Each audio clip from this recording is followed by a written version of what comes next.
This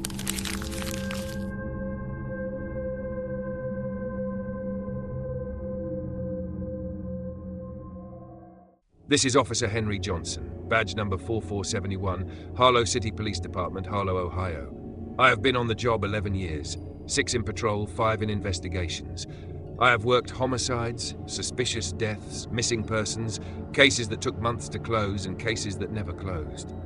You learn after enough time that most cases have an explanation. You may not find it immediately. You may not find it at all, but it exists. There is always a logical chain of events that produced the outcome you are looking at.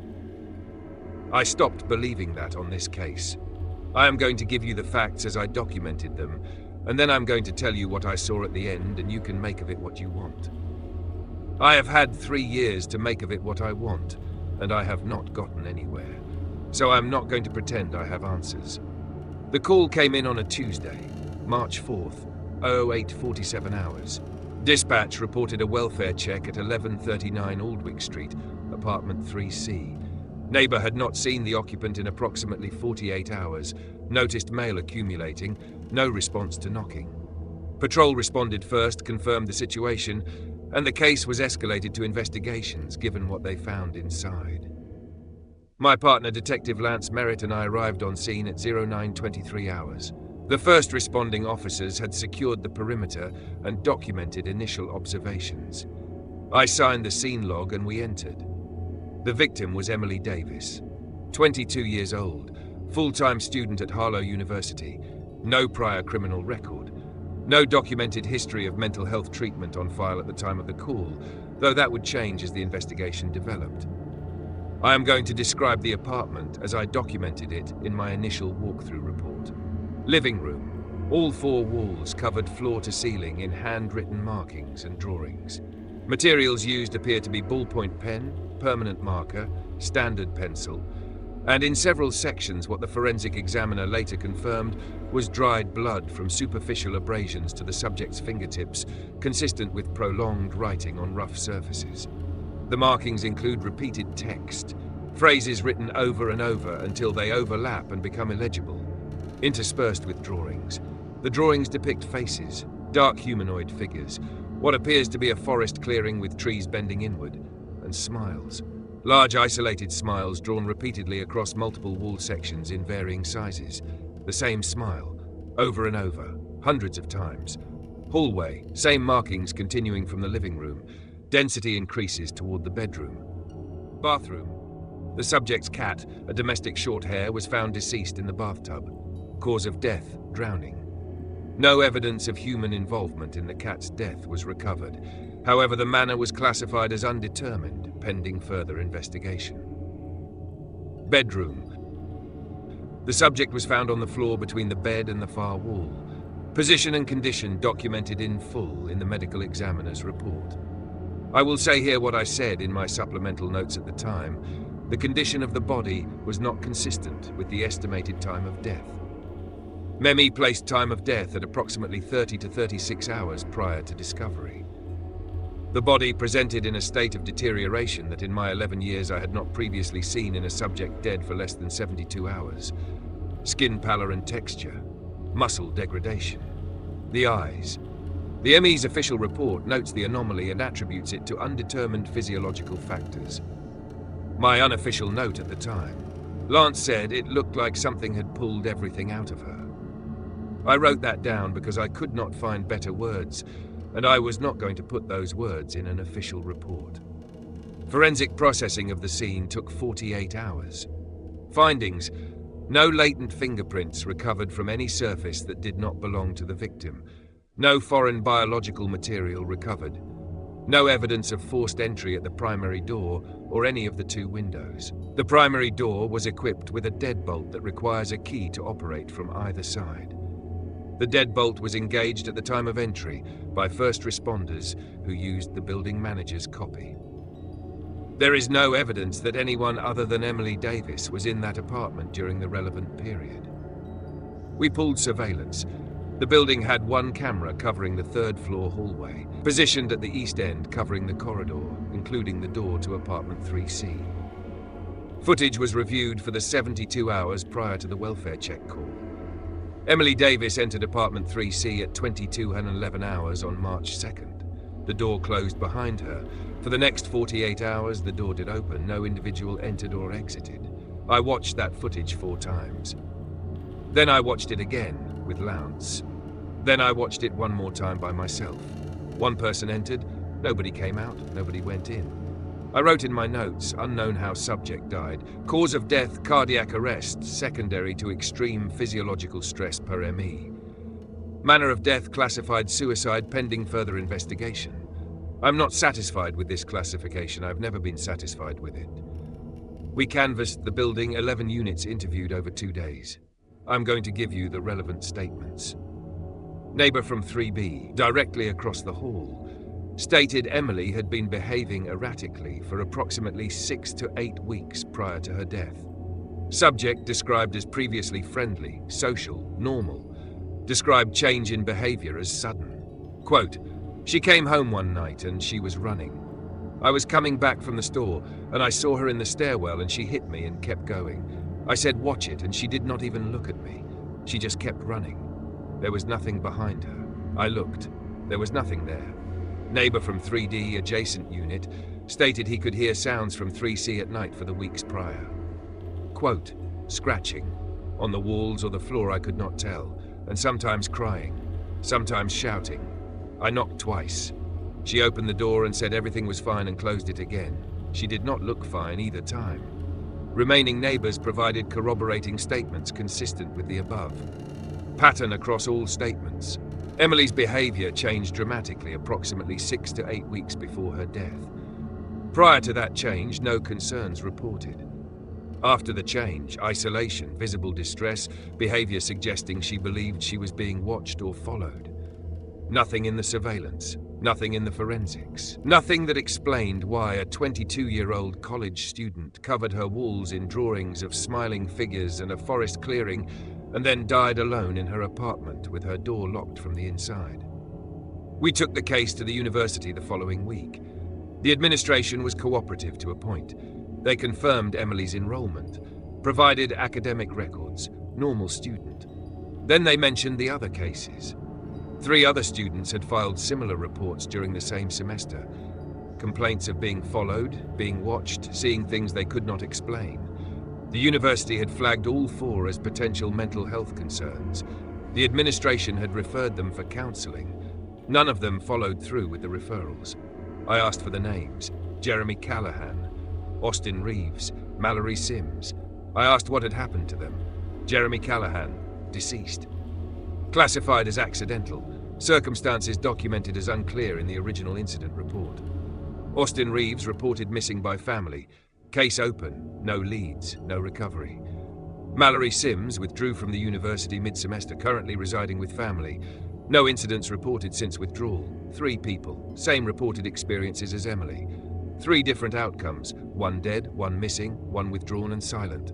I told Lance 4 students, same thing, same time frame, same university, same description of being followed by something that smiled at them. Lance said, "That is not a coincidence." I said, "No, it is not." We located Mallory Sims through the address on file with the university. She was living with her parents in a house on the west side of Harlow. We contacted the parents by phone first, identified ourselves, explained we were investigating the death of Emily Davis and the disappearance of Austin Reeves, and would like to speak with Mallory if she was willing. The parents were hesitant. I told them we were not there to make accusations. We were trying to understand what had happened to her friends. They agreed to let us come. Lance and I arrived at the Sims residence at approximately 1400 hours. The parents met us at the door, cooperative but visibly strained. The kind of strain that comes from weeks of watching someone you love not be okay and not knowing how to fix it. They took us upstairs to Mallory's room. I have been to Emily's apartment. I have seen what the walls looked like. Mallory's room was the same, not identical, but the same in the ways that mattered. The drawings, the figures, the smiles repeated across the walls in the same specific way. The forest clearing appearing in multiple versions, like she was trying to document something she could not get exactly right. The density of it. The sense of someone who could not stop. who had to keep putting it somewhere outside of her head. I introduced myself. I told her I was there because I was trying to understand what had happened to Emily and to her other friends. I told her I had seen Emily's apartment. I told her what Emily's walls looked like. She already knew. She said, "I know what happened to Emily. This is going to happen to me too." I asked her what she meant. She said, "You would not understand. None of you understand this." I said, "Try me." I told her I had seen enough in 11 years to keep an open mind. I told her I was not there to judge what she said or put her into treatment or dismiss her. I was there to listen. She looked at me for a long time. Then she said, "They are always smiling. The figures, they are dark, and they are always smiling, and they chase. You see them far away first. Then the next time you see them, they are closer. They keep getting closer every time. You cannot stop it." I asked, "What are they?" She shook her head. She said she did not know. She said nobody knew.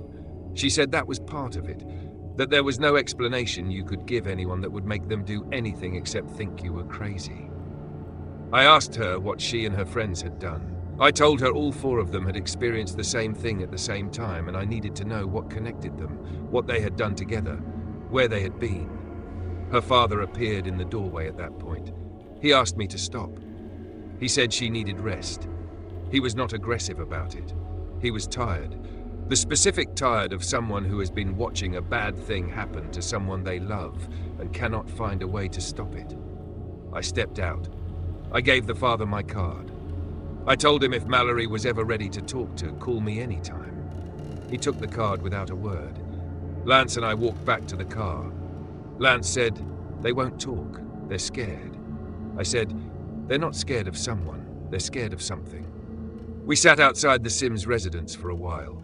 Lance drove back to the precinct to run deeper background on the 4 students, school records, social media, any shared activity or location in the weeks before the incident started. I stayed, watching the house, watching the street. The rain started around 7. I put the seat back and listened to it on the roof of the car. My radio woke me up at around 8:30. It was Lance. He said, "I found something." He said he had been running their social media and found a post on Emily's Instagram, a photo from a trip, all 4 of them in the same image. I told him to send it. It came through on my phone. A photo taken outdoors, forest setting, the 4 of them visible. Emily in the lower frame, Austin beside her, Jeremy next to him, Mallory in the background. The photo had a location tag, but the location was listed as unknown. No address, just the word unknown where the pin should be. I looked at it for a while. Then I noticed the 5th person, upper right of the frame, partially cut off, male, face visible enough to identify if you ran it. I called Lance. I said, "There is a 5th person in this photo. Did you see that?" He said he was already running it. I said, "Call me when you have something." The identification came back at 21:14 hours. Lance called. He said, "His name is Alex Jefferson Jr. I have a current address." He said he could send it over. I said, "Yes. Send it." We talked to him tomorrow. I was writing it down when the radio cut in. "Dispatch, code 3, structure fire, 2247 Norfield Avenue, corner of Norfield and Old Creek Road. Units and fire requested. Reports of occupants inside." I looked at my notes. 2247 Norfield Avenue was the Sims residence. I was 4 blocks away. I arrived at 21:19 hours. The house was fully involved on the 2nd floor. Civilians had backed away to the perimeter. Fire department had not arrived yet. I identified myself to the people outside and pushed toward the structure. A man on the sidewalk grabbed my arm and said there were people inside. He said the family had not come out. I went in through the front door. The ground floor was passable, heavy smoke but navigable. I cleared the ground floor calling their names. No response. I went up the stairs. The 2nd floor hallway was compromised. Significant fire damage to the ceiling, the far end of the hallway fully involved. Mallory's room was the 2nd door on the left. The fire was between me and the door. I could see her through the flames. She was standing in the center of her room, facing the doorway, not moving, not reacting to the fire around her, just standing there looking at me through the flames the way you stand when you have been waiting for something and it has finally arrived. I shouted her name. I told her to come toward me. I told her I was going to get her out. She looked at me. and she smiled. I am going to tell you what I saw, and I'm going to tell you I wrote it in my personal notes that night, and not in my official report, because I did not have language for it that belonged in an official report. Her teeth were yellow. Not stained yellow. Wrong yellow. Like something that had been in the dark for a long time and had changed color from the absence of light. Her eyes were the same. Yellow and red at the edges. The specific wrong of something that is using a face it does not fully own. She said, "See you on the other side." She said it clearly. No panic, no urgency. The particular calm of someone saying goodbye to someone who is not going to understand what they mean. The fire grew between us. The ceiling above her doorway came down. I could no longer see her. I exited the structure. The fire department arrived at 21:24 hours. I stood on the sidewalk and watched them work. The second floor was fully involved. The fire was under control by 2200 hours. I was standing there going over my notes when I looked up at the second floor window. She was there, in the window. The background behind her fully on fire, standing at the glass looking down at the street, and then she raised her hand. She waved. The way you wave at someone you are not going to see again for a long time. That is the last time I saw Mallory Sims. The remains of her parents were recovered from the ground floor. I have Alex Jefferson Jr.'s address on my notepad. I have not gone there yet. I do not know what I'm going to say to him. I do not know what he's going to tell me. I just know that whatever happened to those 4 kids started somewhere. In that photo, in that forest, in whatever they did together that none of them would talk about. And whatever it was, it is not finished.